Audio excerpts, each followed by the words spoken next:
Mesdames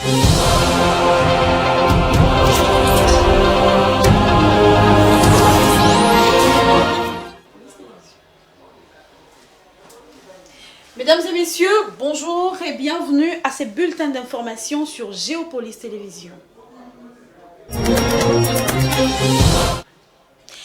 Ouvrons ces bulletins par cette information. L'ancien vice-président de la Commission électorale nationale indépendante, CENI en sigle, Norbert Bassengezi, a félicité l'équipe Kadima pour les efforts remarquables fournis par celle-ci malgré le retard avec lequel elle a commencé son mandat. L'ancien vice-président de la centrale électorale récemment élu président du ministère de laïcs protestants, Milapro en sigle, a exprimé ses sentiments lundi 28 août au regard de la conduite du processus électoral, appréciant ainsi les efforts considérables déployés par dans les préparatifs des élections du 20 décembre 2023. Suivez-les dans cet élément. Nous sommes une délégation de l'ECC, ministère des laïcs protestants.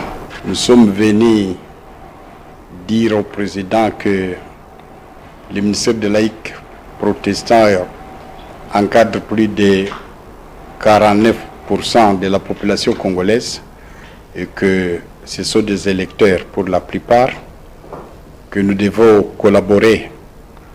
Nous avons besoin de l'éducation civique électorale de cette population. Nous avons besoin de la formation des sensibilisateurs relais. Nous avons besoin de communiquer avec la CENI parce que la CENI utilise même nos écoles. La CENI utilise nos centres de santé. Et c'est cette collaboration qui doit être entre l'Église et la CENI parce que nous avons aussi des scrutins qui sont nouveaux au niveau communal. Il y aura 4 scrutins au lieu de 3. On est venu lui demander l'envoi de machines à voter à nos électeurs pour qu'ils commencent cette adaptation et cette formation pour ce scrutin à 4 niveaux. Dans les 3 scrutins précédents, il n'y avait pas de communal. C'est dont nous les félicitons parce qu'il a tenu à faire respecter tous les scrutins. La CENI actuelle a commencé aussi son mandat avec retard. Mais le fait de nous amener aux élections dans le délai, c'est qu'ils ont fourni beaucoup d'efforts remarquables. Je leur demande de multiplier les cadres de concertation. Ils ont notre appui pour tout ce qu'ils sont en train de faire, parce que personne ne leur donnait ce qu'ils viennent d'avoir au niveau juridique. Les textes sont là, au niveau logistique. Ils nous ont étonnés quand ils ont organisé l'enrôlement. Certes, il y a eu des petits problèmes pour la carte, mais félicitations à ces groupes.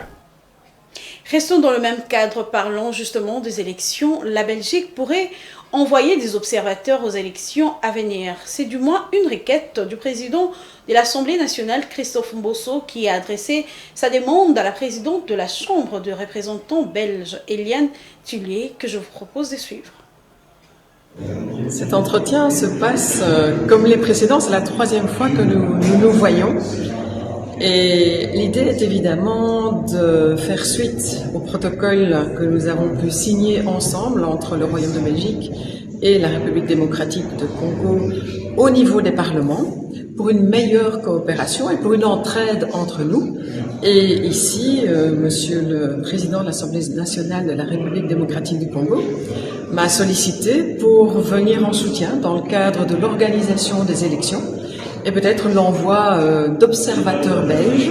Et donc nous allons soumettre ces demandes à notre Assemblée de manière à pouvoir venir au Congo pour assurer que la démocratie soit bien respectée, notamment dans le cadre de l'organisation des élections. C'est un fondamental, évidemment, quand on est président d'Assemblée, de faire en sorte que les règles puissent être correctement respectées, que ce soit ici en Belgique ou que ce soit au Congo. Nous avons des intérêts qui se rejoignent.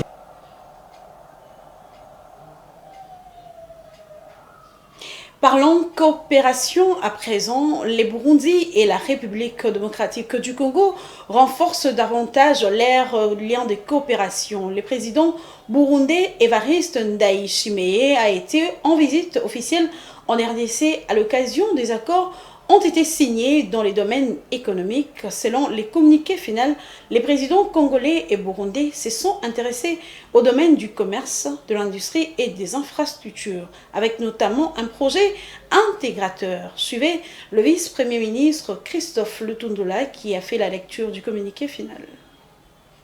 Lors de cette visite, la question de la coopération bilatérale pour le développement a retenu l'attention des deux leaders, notamment les projets intégrateurs comme le pont reliant la province de Cibitoke au Burundi et celle du Kivu, celle du Sud Kivu en RDC, la sécurisation de l'entreprise de construction de ce pont, ainsi que le chemin de fer reliant la Tanzanie, le Burundi et la RDC, sans oublier la route Bujumbura-Uvira-Bukavu.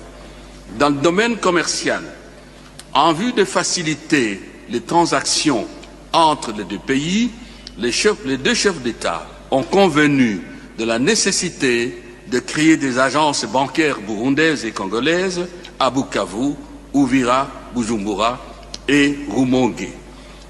Dans la même optique, ils ont appelé au renforcement des échanges d'expériences et d'expertise entre les ministères sectoriels dans le domaine de l'agriculture, des infrastructures et de l'industrie.